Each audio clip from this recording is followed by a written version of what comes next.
friends, it's Unicorn and today I want to bring you my belated TBR for May. I'm so sorry this video is so late because I just simply fall behind on everything, and also I took a little trip to Mexico City last week or so that also contributed to me being late on everything.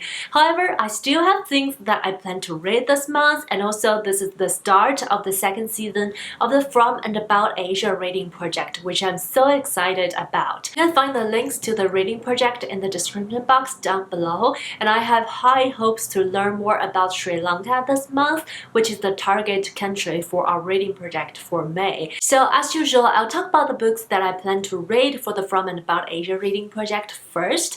I have 4 books I planned for the month of Sri Lanka, but before I dive into those books, I want to quickly address that Sri Lanka is under a state of emergency now due to an ongoing political crisis, and the Prime Minister has since resigned. I am still learning about the whole situation and what's going on. I'll link some articles that I read about this topic down below as well if you're interested. And now without further ado, let's talk about the books. The first book I plan to read is Funny Boy by Shyam Selvadurai. This is a novel talking about a boy who grew up in an upper middle class family in Sri Lanka, and he is considered funny because he likes to dress in girls' clothing, and all of that brought violence and injustice to him. We follow him from teenagehood to adult life and see through his eyes of all the challenges and troubles, and see how he came to terms with his sexuality, and also how he's facing all the racism in the society. Then I have Island of a Thousand Mirrors by Nayomi Munaweera. This is a historical fiction set during the Sri Lanka Civil War. It's about 2 women. The first woman lives in a wealthy family in Colombo. She's from a Sinhala family and she has everything she could ask for. The other woman lives in the war zone and she dreams to become a teacher. But because of the war, not only her dreams was shattered, but also she was arrested by Sinhala soldiers. So the 2 fate of the women intertwined, and we got a very moving story out of a hard time. Then I have a non-fiction planned for this. It's Wave by Sonali Deraniyagala. This is a memoir of the author after she lost all her family members in the tsunami in December 26, 2004. The author writes about the tragic and also what happened after that. I heard this book is absolutely heartbreaking and needed a lot of mental preparation. I hope I'm ready for it this month, and I'm actually really looking forward to reading it. The last book I'm gonna read for Sri Lanka is The Seasons of Trouble by Rohini Mohan. This is a non-fiction talking about 3 people's life after the Sri Lanka Civil War.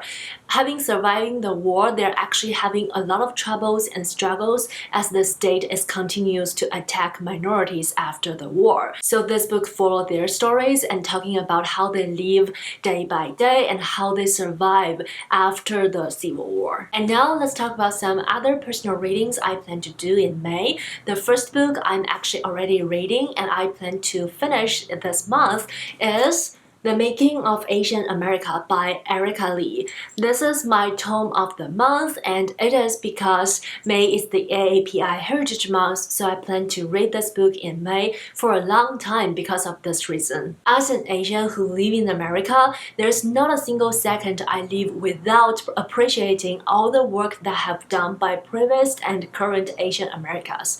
Especially as a Chinese, there is this infamous Chinese exclusive act that was taken place on this land historically. So without so many people fought, lived, created, worked so hard in this country, none of me or my contemporary Asian friend would have the opportunity to have the life that we're having today. It is very important for me to learn about Asian America history and see where everything came from. I've actually already started to reading this book. I'm at the very beginning and I'm already learning so much from it. It started from the very first Asian who landed their feet onto this land, like many hundreds of years ago. I'm actually trying something new with this book. I started a Twitter thread where I record all my thoughts and also my takeouts, what I have learned from this book. So if you are interested in updates of me reading this book, you are more than welcome to head over Twitter and check them out. Following, I have Before Night Falls by Reinaldo Arenas, translated by Doris Koch. This is a pick for the LGBTQ in translation event that I'm participating in. It's hosted by Jen the Librarian, and this is the pick for April and May. I didn't have time to read it in April, so I just plan to read it this month. This is a memoir where the writer writes about his childhood growing up in Cuba under the Castro's regime and how he lived in a revolutionary Cuba as a homosexual. He's also imprisoned because of his writing. I feel like this is a memoir with so much historical values, which is something I really like, so I'm really excited about it. Lastly, I have another memoir, and it is This Is Going to Hurt by Adam Kay. This is a memoir about the author being a junior doctor working about 1100 hours a week. This book is so popular on every platform, and it has been recently adapted to a TV show. Although I don't plan to watch the TV show, I have planned to read this book for many years now, and I just think maybe it is time. And actually, I placed hold on this book a couple of weeks ago in my library, and so many people are waiting for it. I just didn't think it will come up so quickly, but I got it, so I'm going to read it this month. And that's all the books I want to feature in this TBR, and because it's already almost 1/3 of the month passed, I have already finished 2 other books. One is a cozy novel called Before the Coffee Gets Cold, and the other one is a non-fiction called Black Box. More of them in my wrap-up. I feel like overall the theme of this TBR is quite heavy, so I get the feeling that I will read some cozy mysteries in between, probably Agatha Christie, but I don't have one in mind yet. But I'll update you as I go. And that's it for now. Please let me know any of your thoughts about these books. How do you feel about them? Have you read any of them? And also, what books are you reading in May?